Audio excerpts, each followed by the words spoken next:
வணக்கம். ஆகாஷ்வாணி மாநில செய்திகள் வாசிப்பவர் சாந்தி ரமேஷ். தலைப்புச் செய்திகள்.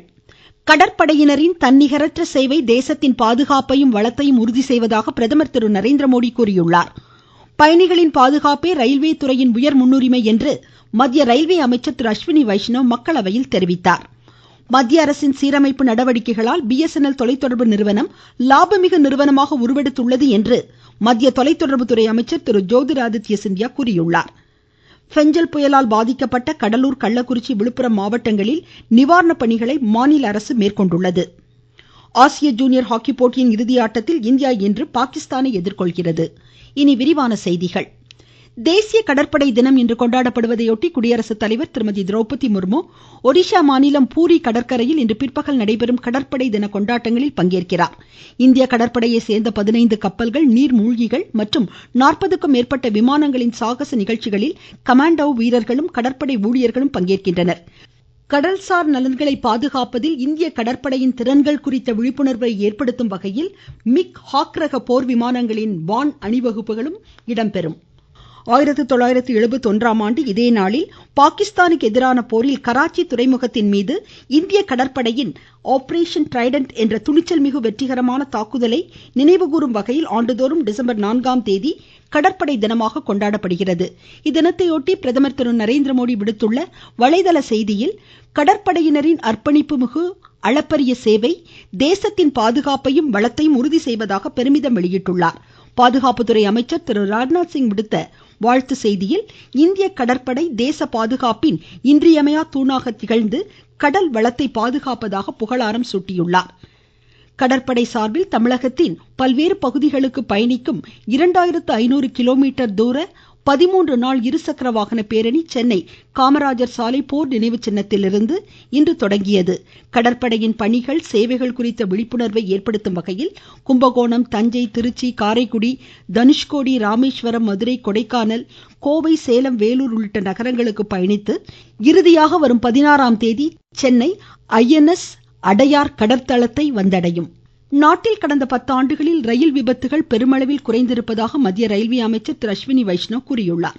மக்களவையில் இன்று எழுத்துப்பூர்வமாக அவர் அளித்த பதிலில், பாதுகாப்பே ரயில்வே துறையின் உயர் முன்னுரிமை என்றும் இதற்காக ஏராளமான பாதுகாப்பு நடவடிக்கைகள் எடுக்கப்பட்டு வருவதாகவும் குறிப்பிட்டார். கவாச் பாதுகாப்பு முறை 1548 கிலோமீட்டர் ரயில் பாதையில் ஏற்கனவே பொருத்தப்பட்டிருப்பதாகவும், மேலும் 3000 கிலோமீட்டர் தூரத்தில் இதனை பொருத்துவதற்கான நடவடிக்கைகள் எடுக்கப்பட்டிருப்பதாகவும் அவர் தெரிவித்தார். முன்னதாக துணை கேள்விகளுக்கு பதிலளித்த அமைச்சர், நவீன தொழில்நுட்பங்களுக்கு ஏற்றவாறு ரயில் பாதைகள் தொடர்ந்து தரம் மேம்படுத்தப்பட்டு வருவதாக குறிப்பிட்டார். மத்திய அரசின் புத்துயிர் மற்றும் சீரமைப்பு நடவடிக்கைகளால் BSNL தொலைத்தொடர்பு நிறுவனம் தற்போது லாபமிகு நிறுவனமாக உருவெடுத்துள்ளது என்று மத்திய தொலைத்தொடர்புத்துறை அமைச்சர் திரு ஜோதிராதித்ய சிந்தியா மக்களவையில் கேள்வி நேரத்தின் போது குறிப்பிட்டார். இந்நிறுவனத்தில் பணிபுரியும் 50,000 ஊழியர்களின் நலத்தை மத்திய அரசு உறுதி செய்துள்ளதாகவும் அமைச்சர் தெரிவித்தார். உணவு தானியங்களுக்கு குறைந்தபட்ச ஆதரவு விலை வழங்க சட்டம் இயற்ற வலியுறுத்தி எதிர்க்கட்சி உறுப்பினர்கள் இன்று மாநிலங்களவையிலிருந்து வெளிநடப்பு செய்தனர். மாநிலங்களவை இன்று கூடியதும் இப்பிரச்சனைகள் குறித்து எதிர்க்கட்சியினர் வழங்கிய ஒத்திவைப்பு தீர்மானத்தை அவைத்தலைவர் திரு ஜெகதீப் தன்கர் நிராகரிக்கவே அதற்கு எதிர்ப்பு தெரிவித்து உறுப்பினர்கள் வெளிநடப்பு செய்தனர். இதனிடையே பிரபல வணிக நிறுவன ஊழல் குற்றச்சாட்டுகள் தொடர்பாக நாடாளுமன்ற கூட்டுக்குழுவின் விசாரணை கோரி INDA கூட்டணி கட்சிகள் நாடாளுமன்ற வளாகத்தில் இன்று ஆர்ப்பாட்டத்தில் ஈடுபட்டன. ஸ்ரீஹரிகோட்டா சதீஷ் தவான் விண்வெளி மையத்திலிருந்து ஐரோப்பிய விண்வெளி முகமையின் பிரபோ 3 செயற்கைக்கோள்களுடன் PSLV-C-59 ராக்கெட் இன்று மாலை மணி 4:08க்கு விண்ணில் செலுத்தப்படுகிறது. இந்திய விண்வெளி ஆய்வு மையத்தின் நியூ ஸ்பேஸ் இந்திய நிறுவனத்தின் சார்பில் செலுத்தப்படும் இந்த இரட்டை செயற்கைக்கோள்கள் சூரியனின் புற ஊதா கதிர்களை ஆய்வு செய்யும் வகையில் வடிவமைக்கப்பட்டுள்ளது. இதற்காக நேற்று தொடங்கிய 25 மணி நேர கவுண்டவுன் தற்போது சுமூகமாக நடைபெற்று வருகிறது. இந்த செயற்கைக்கோள்கள் புவியிலிருந்து 60,500 கிலோமீட்டர் தொலைவில் உள்ள புவி சுற்றுவட்ட பாதையில் நிலைநிறுத்தப்பட உள்ளன. மகாராஷ்டிர மாநில முதலமைச்சராக BJP மூத்த தலைவர் திரு தேவேந்திர பட்னாவிஸ் நாளை பதவியேற்க உள்ளார். முன்னதாக இன்று நடைபெற உள்ள BJP சட்டப்பேரவை தலைவர்கள் குழு கூட்டத்தில் அக்கட்சியின் சட்டமன்ற தலைவராக அவர் ஒருமனதாக தேர்ந்தெடுக்கப்பட உள்ளார். நீங்கள் கேட்டுக்கொண்டிருப்பது ஆகாஷ்வாணியின் மாநில செய்தி அறிக்கை. பெஞ்சல் புயலால் பாதிக்கப்பட்ட கடலூர், கள்ளக்குறிச்சி, விழுப்புரம் மாவட்டங்களில் நிவாரண உதவிகள் போர்க்கால அடிப்படையில் வழங்கப்படுவதோடு மறுசீரமைப்பு பணிகளும் மேற்கொள்ளப்படுவதாக மாநில அரசு அறிவித்துள்ளது. விழுப்புரம் மாவட்டத்தில் அமைச்சர்கள் திரு க பொன்முடி, திரு செந்தில் பாலாஜி, திரு எஸ். சிவசங்கர் உள்ளிட்டோர் நிவாரண பணிகளை மேற்கொண்ட நிலையில் கடலூரில் அமைச்சர்கள் திரு MRK பன்னீர்செல்வம், திரு CB கணேசன் உள்ளிட்டோர் முகாமிட்டு நிவாரண பணிகளை முடுக்கிவிட்டுள்ளனர். அதேபோல் கள்ளக்குறிச்சி மாவட்டத்தில் அமைச்சர் திரு ஏவவேலு மறுசீரமைப்பு பணிகளை முடுக்கிவிட்டதோடு நிவாரண உதவிகளை பயனாளிகளுக்கு வழங்கினார். அரிசி, உணவு உள்ளிட்ட அத்தியாவசிய பொருட்களும் மருத்துவ உபகரணங்களும் வழங்கப்பட்டன.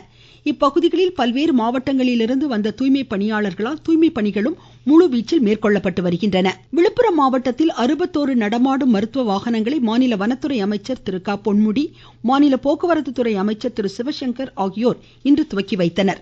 இதனிடையே சென்னை மாநில கல்லூரியில் உயர்கல்வித்துறை சார்பில் 21 கோடி ரூபாய் மதிப்பீட்டிலான சிறப்பு மாணாக்கர் விடுதி கட்டடங்களை முதலமைச்சர் திரு மு க ஸ்டாலின் இன்று திறந்து வைத்துள்ளார். தொடர்ந்து மாணாக்கரிடையே அவர் கலந்துரையாடினார். தமிழ்நாட்டில் அரையாண்டு தேர்வுகள் பள்ளிகளுக்கு திட்டமிட்டபடி நடைபெறும் என்று மாநில பள்ளிக்கல்வித்துறை அமைச்சர் திரு அன்பில் மகேஷ் பொய்யாமொழி கூறியுள்ளார். சென்னையில் இன்று செய்தியாளர்களிடம் பேசிய அவர், மழையால் பாதிக்கப்பட்டு அரையாண்டு தேர்வு எழுத முடியாத மாணாக்கருக்கு அடுத்த மாதம் முதல் வாரத்தில் தேர்வுகள் நடத்தப்படும் என்று கூறினார். டிசம்பர் மாதம் 9ஆம் தேதியிலிருந்து 23ஆம் தேதி வரைக்கும் ஹாஃப்-இயர்லி எக்ஸாமுக்கான டைம் டேபிள் இருக்குன்னு நம்ம கொடுத்துட்டோம். அதன் அடிப்படையில் தான் நடைபெற இருக்கின்றது. எந்தெந்த மாவட்டத்திலும் அதிகமான பாதிப்பு இருக்கின்றது, அரையாண்டு தேர்வு எழுத முடியாத சூழ்நிலை இருக்கின்றதோ, எந்தெந்த தேர்வுகளால் வர முடியாமல் இருக்கின்றதோ, 9ஆம் தேதிக்குள்ள நார்மல் நிலைமை ஆயிடுச்சு அப்படின்னு சொன்னால் அது அந்த பள்ளியை சந்திக்கின்ற HMs மூலமாகவே அந்த பள்ளிக்கூடத்துக்கு அந்த தேர்வு நடத்தலாமா வேண்டாமா என்பது உறுதி செய்யப்படும். அப்படி நடத்த முடியல, இன்னமும் தண்ணி தேங்கி இருக்கின்றது, உள்ளே உட்கார்ந்து எக்ஸாம் எழுதுற அளவுக்கு வசதி இல்லாமல் இருக்கின்றது என்று சொன்னால் உடனடியாக அதை சரி செய்கின்ற பணியில் ஈடுபட்டுக் கொள்ள வேண்டும் என்று சொல்லியிருக்கிறோம். விடுபட்டு போன பிராக்டிகல் எக்ஸாமாக இருந்தாலும் சரி, விடுபட்டு போன தியரட்டிக்கல் எக்ஸாமாக இருந்தாலும் சரி, அது ஜனவரி மாதம் நடத்தப்படும். விருதுநகர் மாவட்டம் வெம்பக்கோட்டை விஜய கரிசல் குளத்தில் நடைபெறும் 3ஆம் கட்ட அகழாய்வில் சுடுமண்ணால் ஆன அலங்கரிக்கப்பட்ட மணிகள், சங்கு வளையல்கள் கண்டெடுக்கப்பட்டதாக அதன் இயக்குனர் திரு பாஸ்கர் கூறியுள்ளார். கன்னியாகுமரி மாவட்டத்தை பசுமை தூய்மை மாவட்டமாக மாற்றும் நடவடிக்கையாக மீண்டும் மஞ்சப்பை குறித்த விழிப்புணர்வை ஏற்படுத்தும் வகையில் கடற்கரை சாலை, மகாதானபுரம், திரிவேணி சங்கமம் உள்ளிட்ட பல்வேறு பகுதிகளில் விளம்பர பதாகைகள் அமைக்கப்பட்டு வருகின்றன. சிவகங்கை மாவட்டத்தில் ஔவையார் விருது பெற தகுதியுடையவர்கள் இம்மாத இறுதிக்குள் விண்ணப்பிக்கலாம் என்று ஆட்சித்தலைவர் திருமதி ஆஷா அஜித் கூறியுள்ளார். நாமக்கல் மாவட்டத்தில் ஓய்வூதியர் குறைதீர் நாள் கூட்டம் வரும் 26ஆம் தேதி மாவட்ட ஆட்சித்தலைவர் அலுவலகத்தில் நடைபெற உள்ள நிலையில் வரும் 20ஆம் தேதி நடைபெறும் முன் ஆய்வு கூட்டத்தில் பங்கேற்கலாம் என்று ஆட்சித்தலைவர் டாக்டர் உமா கூறியுள்ளார். திருவண்ணாமலை மண் சரிவில் உயிரிழந்த 7 பேரின் உடல்களுக்கு மாநில பொதுப்பணித்துறை அமைச்சர் திரு ஏவவேலு இன்று அஞ்சலி செலுத்தினார். மேட்டூர் அணைக்கு நீர்வரத்து இன்று வினாடிக்கு 32,240 கனஅடியாக அதிகரித்துள்ளது. அணையின் நீர்மட்டம் 113.21 அடியாகும். இதுகுறித்து எமது செய்தியாளர். தமிழகம் மற்றும் கர்நாடக மாநிலங்களில் காவிரியின் நீர்பிடிப்பு பகுதிகளில் பெய்து வரும் கனமழை காரணமாகவும், பாலாறு, சின்னாறு, தொப்பையாறு நீர்பிடிப்பு பகுதிகளில் பெய்து வரும் தொடர் மழை காரணமாகவும் மேட்டூர் அணைக்கு வரும் நீரின் அளவு தொடர்ந்து அதிகரித்து வருகிறது. இன்று காலை நீர்வரத்து வினாடிக்கு 32,240 கனஅடியாக அதிகரித்துள்ளது. அணையிலிருந்து காவிரி டெல்டா பாசனத்திற்கு வினாடிக்கு 1000 கனஅடி நீரும், கிழக்கு மேற்கு கால்வாய் பாசனத்திற்கு வினாடிக்கு 300 கனஅடி நீரும் திறக்கப்பட்டு வருகிறது. நீர்வரத்தும் திறப்பும் இதே நிலையில் இருந்தால் ஒரு வார காலத்தில் மேட்டூர் அணை நிரம்பும் வாய்ப்பு உள்ளதாக நீர்வளத்துறை அதிகாரிகள் தெரிவித்துள்ளனர். சேலத்திலிருந்து ஜி. விஜயகுமார். திருவண்ணாமலை அருள்மிகு அருணாச்சலேஸ்வரர் திருக்கோவிலில் கார்த்திகை தீப திருவிழா இன்று கொடியேற்றத்துடன் தொடங்கியது. இதுகுறித்து எமது செய்தியாளர். திருவண்ணாமலை அருள்மிகு அருணாச்சலேஸ்வரர் ஆலயத்தின் கார்த்திகை திருவிழா இன்று கொடியேற்றத்துடன் துவங்கியது. கொடியேற்ற திருவிழா முன்னிட்டு இன்று அதிகாலை ஆலயத்தின் நடை திறக்கப்பட்டு அண்ணாமலையார், உண்ணாமலை அம்மன் மற்றும் பஞ்சமூர்த்திகளுக்கு சிறப்பு அபிஷேக ஆராதனைகள் நடைபெற்றது. அதைத் தொடர்ந்து சிவாச்சாரியர்கள் வேத மந்திரங்கள் முழங்க 67 அடி உயரமுள்ள தங்க கொடி மரத்தில் கொடியேற்றப்பட்டது. 13ஆம் தேதி தீப திருவிழா நடைபெறுகிறது. அன்று அதிகாலை 4 மணிக்கு ஆலயத்தில் பரணி தீபமும், மாலை 6 மணிக்கு 2668 அடி உயரமுள்ள அண்ணாமலையார் மலையின் உச்சியின் மீது மகாதீபம் ஏற்றப்படுகிறது. திருவண்ணாமலை என் ரவிச்சந்திரன். ஓமன் தலைநகர் மஸ்கட்டில் ஆசிய ஜூனியர் ஹாக்கி போட்டியின் இறுதி ஆட்டத்தில் இன்று இந்தியா பாகிஸ்தானை எதிர்கொள்கிறது. ஷார்ஜாவில் 19 வயதிற்குட்பட்டோருக்கான ஆசிய கோப்பை ஒருநாள் கிரிக்கெட் போட்டியில் இந்தியா வெற்றி பெற 138 ரன் இலக்கை ஐக்கிய அரபு அமீரகம் நிர்ணயித்துள்ளது. முதலில் பேட் செய்த ஐக்கிய அரபு அமீரகம் 44 ஓவரில் 137 ரன்னுக்கு ஆட்டமிழந்தது. மீண்டும் தலைப்புச் செய்திகள். கடற்படையினரின் தன்னிகரற்ற சேவை தேசத்தின் பாதுகாப்பையும் வளத்தையும் உறுதி செய்வதாக பிரதமர் திரு நரேந்திர மோடி தெரிவித்துள்ளார்.